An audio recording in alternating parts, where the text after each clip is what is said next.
नाशिकच्या एका शिक्षकानं Amazon या नामांकित ऑनलाईन ट्रेडिंग कंपनीला चांगलाच धडा शिकवलाय।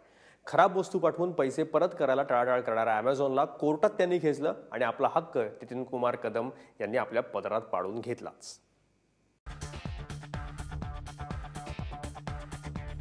नितीन कुमार कदम नाशिकच्या भोसला मिलिटरी कॉलेजात शिकवतात।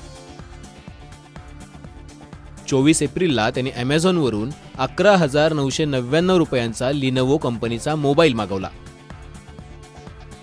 पण 4-5 दिवसातच मोबाईल खराब झाला।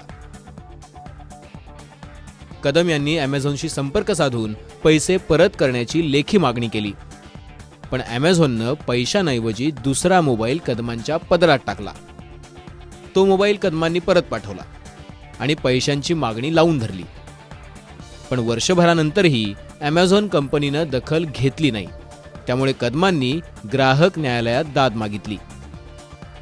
11,999 माझे जे ऑनलाईन मी भरलेले होते मला ते, आणि मी मोबाईल परत दिला असल्या कारणानं मला ते 11,999 रुपये परत मिळावेत, एवढीच माझी याच्यामध्ये इच्छा होती।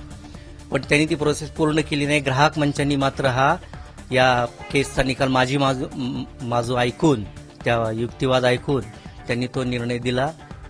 कोर्टानं Amazon आणि नितीन कुमार कदम यांची बाजू जाणून घेतली। ऑनलाईन वस्तूंची विक्री करताना जबाबदारी झटकणाऱ्या Amazonला धारेवर धरलं आणि नितीन कुमार यांना मोबाईलचे 11,999 रुपये जोवर परत मिळत नाहीत तोवर 12% व्याज देण्यास सांगितलं।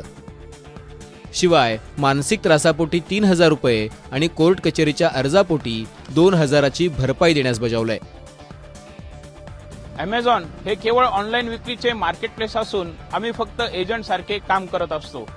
तसेच तक्रारदाराने या केसमध्ये आम्हाला कुठलेही मूल्य देऊन वस्तू खरेदी केलेली नसून तो आमचा ग्राहक होऊ शकत नाही। तसेच ग्राहकाने ज्या कंपनीकडून हा मोबाईल खरेदी केलेला आहे त्या कंपनीला या केसमध्ये पार्टी केले नसल्याने तक्रारदाराने केलेला हा अर्ज खर्चाच्या मागणीसह फेटाळण्यात यावा असा युक्तिवाद Amazon तर्फे न्यायालयात करण्यात आला।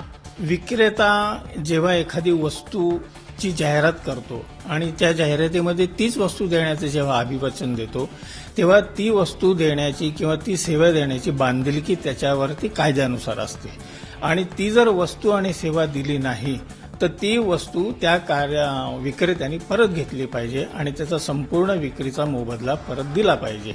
ऑनलाईन शॉपिंग करणाऱ्यांना घड्याळाऐवजी दगड पाठवणं, वस्तू खराब निघणं, रिकामा बॉक्स हाताला लागणं असे अनेक गंभीर प्रकार समोर आलेत।